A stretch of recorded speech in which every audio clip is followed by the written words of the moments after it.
चलो एक्सरसाइज 4.4 सवाल नंबर पहला का ये दूसरा सवाल है। सवाल में बोला जा रहा है जैसे कि पहला हम लोग बनाए थे ठीक उसी तरह दूसरा ही बनाएंगे।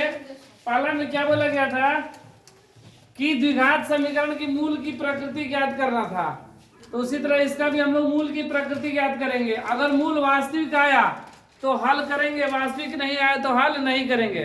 जैसा कि पहला सवाल हम लोग बनाए तो उसमें मूल वास्तविक नहीं था, मतलब डी का मान 0 से क्या था, कम था। अब यहाँ पर चेक करेंगे डी का मान अगर 0 से अधिक है या 0 के बराबर है तो हल होगा, नहीं तो हल नहीं होगा।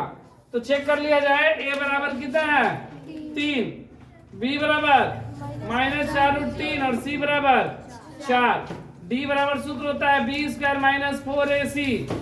बी का मान -4√3 का स्क्वायर -4 इंटू ए का मान 3 और सी का मान 4। 6 चौके 16, 16 तिया 48 माइनस 12, 12 चौके 48, 48 में से 48 गया 0, तो डी का मान मेरा क्या गया 0। अगर डी का मान 0 है तो मूल वास्तविक और समान होगा। लिखेंगे डी बराबर 0, इसलिए मूल वास्तविक तथा समान होगा, वास्तविक तथा समान होगा।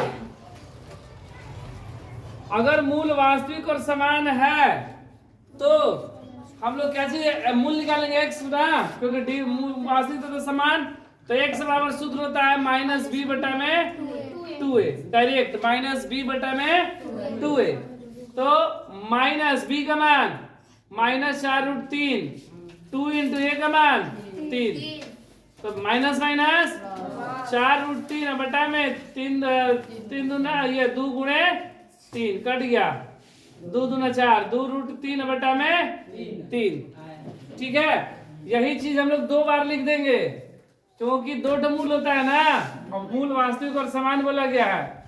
तो 2√3 बटा में 3 और फिर 2√3 बटा में 3, यही हमारा आंसर।